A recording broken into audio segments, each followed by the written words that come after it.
Assalamu alaikum everyone, welcome back to SR Academy. In today's video we are going to talk about cilia and flagella. ये cilia and flagella बहुत छोटे से सब topics हैं, तो उनको वन बाय वन हम डिस्कस करेंगे और दोनों को हम कंबाइनली क्या कहते हैं, cellular movers. So basically cilia and flagella are projections जो कि सरफेस ऑफ द सेल पर मौजूद होती हैं. अब फर्क क्या है दोनों का, मूवमेंट का फर्क आ जाता है, फर्क आ जाता है कि and how many numbers they are present, where they are present, सिर्फ इसका फर्क आता है. बेसिकली हैं दोनों प्रोजेक्शंस जो कि सरफेस ऑफ द सेल पर मौजूद होती है. Cilia are short hair like projections, जबकि फ्लैजुला लॉन्ग प्रोजेक्शंस होती हैं. ठीक है. Cilia are numerous in numbers, जबकि flagella are less in numbers. Cilia are present in eukaryotic cells only, जबकि फ्लैजुला प्रोकैरियोटिक एंड यूकैरियोटिक दोनों में मौजूद होता है. फर्क बस इनकी टाइप ऑफ मूवमेंट पर आएगा इन फ्लैजुला में कि कौन यूकैरियोटिक में कैसी होती है, प्रोकैरियोटिक में कैसी होती है. दूसरी बात ये कि prokaryotic flagellas will not be surrounded by membranes, सिर्फ यूकैरियोटिक फ्लैजुला होंगे. ठीक है. इनकी मूवमेंट की बात करें तो सीलिया जो है वो बीट करता है सिंक्रोनस मैनर में बैक एंड फोर्थ, जबकि फ्लैजुला में वेव लाइक इंडोलेटिंग मूवमेंट होती है. ठीक है. Cilia helps in the movement of cell and the surrounding medium also. या तो ये सेल की मूवमेंट में हेल्प करेगा या तो फिर उसके मौजूद आसपास की सराउंडिंग की मूवमेंट में हेल्प करेगा. ठीक है. जबकि फ्लैजुला सिर्फ सेल की मूवमेंट में हेल्प करता है. इनके साइजेस की बात करें तो cilia are basically 10 to 25 micrometers long, इसलिए ये शॉर्ट प्रोजेक्शंस होती हैं, and flagella are 50 to 70 micrometers long. Okay, now let's talk about cilia कि वो प्रेजेंट कहाँ होता है. तो सबसे पहले मौजूद होता है रेस्पिरेटरी ट्रैक में, जहाँ पे उसका काम होता है म्यूकस को मूव करना. ठीक है. अब ऑफ कोर्स वी नो कि रेस्पिरेटरी ट्रैक की लाइनिंग में म्यूकस मौजूद होता है जो कि सारा डस्ट पार्टिकल्स को और बाकी हार्मफुल माइक्रोऑर्गेनिज्म्स वगैरह को ट्रैप करता है. तो म्यूकस की मूवमेंट के लिए in the lining of respiratory tract cilias are present. ठीक है. इसके अलावा फेलोपियन ट्यूब में इन फीमेल रिप्रोडक्टिव सिस्टम के अंदर एग्स की मूवमेंट के लिए सीलियाज मौजूद होते हैं. इसके अलावा पेरामीशियम एक सेल की मूवमेंट के लिए, so that it can easily swim या move through the particular fluid या मीडियम, तो यहाँ पे मौजूद होते हैं, सीलिया मौजूद होता है. अब हम बात करें अगर फ्लैजुला की, तो स्पर्म टेल में मौजूद होता है. Sperm is basically the male gamete. इसके अलावा यूग्लिना ऑर्गेनिज्म है. बैक्टीरिया, ऑफ कोर्स बैक्टीरिया में जो फ्लैजुला होगा वो प्रोकैरियोटिक फ्लैजुला होगा. ठीक है. अब इनके बात करेंगे इनके स्ट्रक्चर की. तो सीलिया एंड फ्लैजुला दोनों का स्ट्रक्चर क्या होता है, सेम होता है. ठीक है. Both are made up of microtubules, और इनका जो कोर होता है बेसिकली, इस कोर को हम कहते हैं एक्सोनियम. बेसिकली जिसमें क्या कौन सी अरेंजमेंट मौजूद होती है, 9+2 अरेंजमेंट. अब ये 9+2 अरेंजमेंट क्या है, 9+2 arrangement is basically the number of microtubules which are present. ठीक है.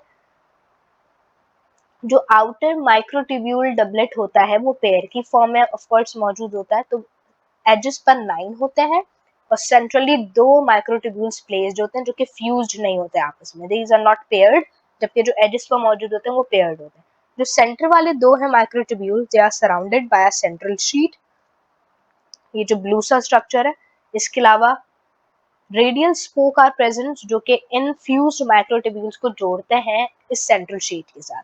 इसके अलावा फॉर फर्दर स्टेबिलिटी जो है हमारे पास ये इंटर डबलेट ब्रिजेस मौजूद होते हैं. सो बेसिकली जो रेडियल स्पोक है और ये जो इंटर डबलेट ब्रिजेस हैं, रेडियल स्पोक जो सेंट्रल शीट को कनेक्ट कर रहे हैं विद फ्यूज्ड माइक्रोट्यूब्यूल्स, और ये आपस में जो फ्यूज्ड माइक्रोट्यूब्यूल्स कनेक्टेड हैं through the inter doublet bridges, ये दोनों स्टेबिलिटी के लिए प्रोटीन्स मौजूद होते हैं. ठीक है. इसके अलावा कुछ जेनिन आर्म्स भी होते हैं जिन जो कि मोटर प्रोटीन्स कहलाते हैं, जो एटीपी को यूज करते हैं जिसकी वजह से मूवमेंट वगैरह होती है. ठीक है. और ये देखो ये सारा क्या है, these are surrounded by the plasma membrane. इसके अलावा इसका स्ट्रक्चर बिल्कुल उसी कुकम्बर की तरह है. जैसे अगर मैं कुकम्बर को कट करूं उसका एक स्लाइस को, बाकी ये जो रिमेनिंग पीसेस को ऊपर से देखूं तो मुझे कुछ ऐसा नजर आएगा. तो बिल्कुल वैसी अरेंजमेंट होती है इसकी. ठीक है. एंड किससे मिलकर बना होता है, ये माइक्रोट्यूब्यूल्स है. इसमें एक बेसल बॉडी भी होती है जो कि नीचे की तरफ मौजूद है. तो यहाँ से ये इस तरीके से सारे माइक्रोट्यूब्यूल्स ऐसे ओवरऑल रन कर रहे होते हैं. ठीक है. अब कुछ इंपॉर्टेंट पॉइंट्स के बारे में हम डिस्कशन कर लेते हैं जो हमसे पूछे जाते हैं. देखो, हमने डिस्कस किया जैसे फ्लैजुला आर यूकैरियोटिक भी हो सकते हैं, प्रोकैरियोटिक भी. फर्क आ जाता है कि वो किस प्रोटीन से मिलके बने हैं और उनमें कैसी मूवमेंट होती है.